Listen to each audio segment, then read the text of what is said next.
کبھی ہم سوچتے نہیں کہ کون رات کر دیتا ہے اور کون دن کر دیتا ہے۔ اگر سورج کرتا ہے تو زمین کو کون چلا رہا ہے؟ سائنسدانوں نے حساب لگایا ہے کہ 1 گھنٹے میں 1000 میل سفر کرتی ہوئی ہم سب کو لے کر سورج کے گرد گھوم رہی ہے۔ 18 کروڑ 60 لاکھ میل 1 سال میں سورج کے گرد سفر کرتی ہے، یعنی چکر پورا کرتی ہے۔ اور زمین کے اوپر 500 میل تک آکسیجن ہے، اور اس کے اوپر کتنے گیسز ہیں جو ہمیں آسمان سے بہت سی آفتوں سے بچا رہے ہیں، ان کو بھی ساتھ لے کر چل رہی ہے۔ 1 ملین سال کے اندر 1 سیکنڈ کا بھی فرق نہیں آ رہا۔ کوئی بہت بڑے دانا اور حکیم نے اس کو بیلنس کے ساتھ چلایا ہے۔ اگر یہ سورج سے دور ہو جائے تو ہم سب فریز ہو جائیں، اور اگر یہ زمین سورج کے قریب ہو جائیں ہم سب جل کر کولا بن جائیں۔ ہر طرف بیلنس ہی بیلنس ہمیں نظر آ رہا ہے۔ سورۃ یاسین میں ارشاد فرمایا وَالشَّمْسُ تَجْرِی لِمُسْتَقَرٍّ لَہَا ذَلِکَ تَقْدِیرُ الْعَزِیزِ الْعَلِیم، اور سورج اپنی مقرر گزرگاہ پر چل رہا ہے، یہ زبردست علم والی ہستی کا مقرر کردہ اندازہ ہے۔ سورۃ الفاتر میں ارشاد فرمایا یولج اللیل فی النہار ویولج النہار فی اللیل، وہ رات کو دن میں اور دن کو رات میں داخل کرتا ہے۔ وسخر الشمس والقمر، اور اس نے سورج اور چاند کو کام میں لگا دیا۔ کل یجری لاجل مسمی، ہر ایک مقرر وقت تک چل رہا ہے۔ ذالکم اللہ ربکم لہ الملک، یہ ہے تمہارا اللہ، یعنی اتنی بڑی شان والا تمہارا رب، اسی کی بادشاہی ہے۔ تو جب انسان کائنات میں غور کرے گا تو ہر چیز میں اس کو حکمت نظر آئے گی، بیلنس نظر آئے گا۔ اور کشتیوں میں کتنی ہمارے لیے نشانیاں ہیں، اگر ایک پتھر کو سمندر میں پھینکے تو وہ نیچے چلا جائے گا، اور ہزاروں ٹن وزنی جہاز اس کے اوپر ایک ملک سے دوسرے ملک میں جا رہے ہیں، اور بنجر زمین کو اس نے پانی کے ذریعے زندہ کر دیا۔ کتنی نشانی ہیں اس میں، اور ہوائیں کیسے بیلنس کے ساتھ ایک ملک سے دوسرے ملک میں چل رہی ہیں، اور آسمان پہ جو بادل رب العالمین نے مسخر کیا ہے ہمارے لیے، وہ ہزاروں نہیں اربوں ٹن پانی اٹھا کر ایک ملک سے دوسرے ملک میں لے جا رہا ہے۔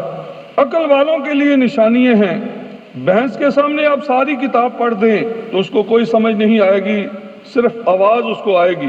آج انسان نے اپنے دل کی آنکھوں کو بند کر رکھا ہے، اللہ تعالیٰ کے متعلق ضرورت ہی محسوس نہیں کرتا کہ میں اس کے متعلق سوچوں اور غور و فکر کروں۔ زیادہ سے زیادہ اگر وہ کہتا ہے تو نیچر کہہ دیتا ہے، یہ نیچر سے ایسے ہو رہا ہے۔ اور شیطان نے اس کے دل میں ڈال رکھا ہے کہ اگر اللہ کو مانا تو اس کی حدود تیرے اوپر لگ جائے گی، اور دنیا کی عیاشی اور دنیا کی لذتیں ختم ہو جائیں گی، جبکہ یہ بالکل غلط بات ہے۔ حدود کے اندر اللہ نے ہر چیز کو جائز رکھا ہے، بلکہ ایمان کے ساتھ جب آپ زندہ رہیں گے تو آپ کو جو لذت حاصل ہوگی، مزہ آئے گا، وہ بادشاہوں کو سونے کے تخت پر رہ کر بھی نہیں آ سکتا۔ اسی وجہ سے رب العالمین نے ایمان والوں کی صفت بیان کی ہے، الذین آمنوا تطمئن قلوبہم بذکر اللہ، ایمان والوں کے دل اللہ کے ذکر سے مطمئن ہو جاتے ہیں۔ الا بذکر اللہ تطمئن القلوب، یاد رکھو کہ اللہ کے ذکر سے ہی دل مطمئن ہوتے ہیں۔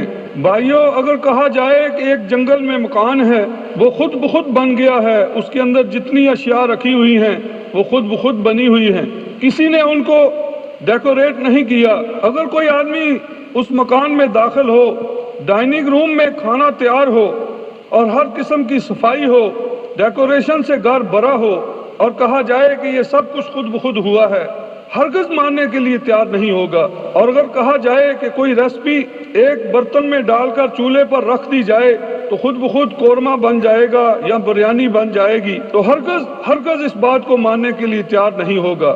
مگر بڑے افسوس کی بات ہے کہ کائنات کے متعلق کیوں نہیں غور کرتا، صرف ایمان والا ہی اس کو دیکھ کر غور کرتا ہے کہ اس کائنات کا خالق کتنا عظیم ہے۔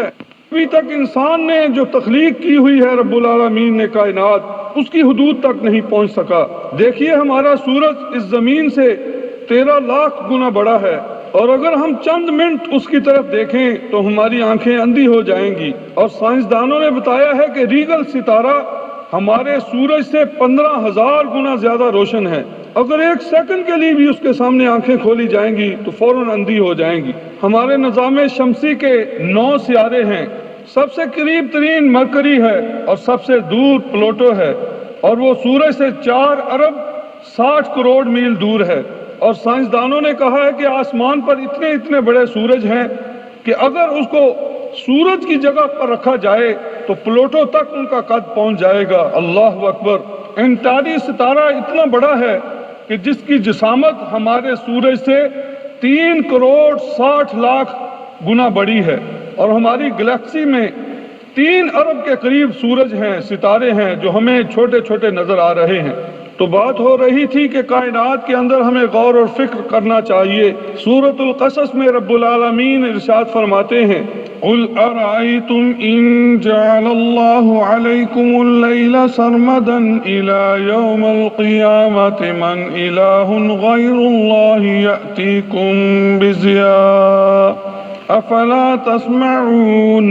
آپ ان سے پوچھیں، بھلا دیکھو اگر اللہ قیامت تک تمہارے اوپر رات کر دے تو اللہ تعالیٰ کے علاوہ کون الہ ہے جو تمہیں روشنی لا دے؟ کیا تم سنتے نہیں؟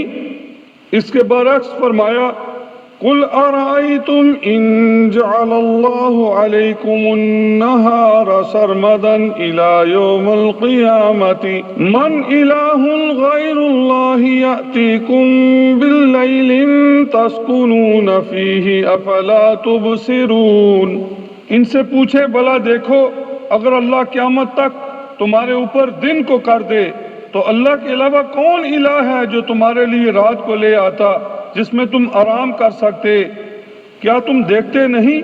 کتنے واضح دلائل رب العالمین نے ان آیات میں دیے ہیں۔ بار بار مختلف طریقوں سے رب العالمین ہمیں سمجھا رہے ہیں۔ ان کا پورا احاطہ کرنا کسی انسان کے بس کی بات نہیں۔ قرآن کریم میں ان بندوں کی اللہ رب العالمین نے بڑی تعریف فرمائی ہے جو ہر وقت کائنات میں غور و فکر کرتے رہتے ہیں، اور اپنے رب کی بڑائیاں ان کے سینوں کے اندر، ان کے دلوں کے اندر ہر وقت موجزن رہتی ہیں، اور ایمان ہر وقت بڑھتا رہتا ہے۔ میرے بھائیوں، اگر کسی درخت کو پانی نہ دیں تو وہ مرجھا جاتا ہے، اسی طرح ایمان بھی کمزور ہو جاتا ہے، اس کو ہر وقت پانی کی ضرورت ہے، یعنی غور و فکر کی ضرورت ہے۔ چنانچہ سورۃ آل عمران میں ان کی تعریف کرتے ہوئے رب العالمین ارشاد فرماتے ہیں، ان فی خلق السماوات والارض واختلاف اللیل والنہار لآیات لأولی الالباب۔ بلا شبہ آسمانوں اور زمین کی پیدائش میں اور رات اور دن کے باری باری آنے جانے میں عقل والوں کے لیے بہت سی نشانیاں ہیں۔ الذین یذکرون اللہ قیاما وقعودا وعلی جنوبہم ویتفکرون فی خلق السماوات والارض ربنا ما خلقت هذا باطلا سبحانک فقنا عذاب النار۔ جو اٹھے اور بیٹھے اور لیٹے ہر حال میں اللہ کو یاد کرتے رہتے ہیں، اور آسمانوں اور زمین کی پیدائش میں سوچ بچار کرتے رہتے ہیں۔ یعنی آپ نے دیکھا کہ اللہ رب العالمین نے ان کی کیسے تعریف کی ہے کہ ہر حال میں اللہ رب العالمین کو یاد کرتے ہیں اور کائنات میں ہر وقت غور کرتے رہتے ہیں۔ پھر وہ پکار اٹھتے ہیں اور وہ دعا کرتے ہیں، اے ہمارے رب، تو نے یہ سب کچھ بے مقصد پیدا نہیں کیا، تو بڑا بلند ہے، بس ہمیں آگ کے عذاب سے بچا لے، یعنی جہنم کی آگ سے ہمیں بچا لے۔ دیکھا بھائیو، ایمان والے ہر وقت اپنے رب کو یاد کرتے رہتے ہیں۔ ان کی مثال قطب نما کی ہے کہ اس کی سوئی ہلتی رہتی ہے، اگر آپ اس کو زمین میں رکھے تو اس کی ڈائریکشن صرف نارتھ کی طرف جائے گی۔ مومن کو اگر غفلت ہو بھی جائے تو فوراً اس کی سوئی رب العالمین کی طرف چلی جائے گی۔ اور نماز اسی لیے ہمیں عطا کی گئی ہے کہ ہر وقت ہمارا ڈائریکشن رب العالمین کی طرف جائے۔ اور فرمایا، اقیم الصلاۃ لذکری، میری یاد کے لیے نماز کو قائم کرو۔ اور مومن رب العالمین سے باتیں کرتا ہے، اس لیے دعا میں اپنے رب کو پکارتا ہے کہ اے رب، تو نے یہ سب کچھ بیکار پیدا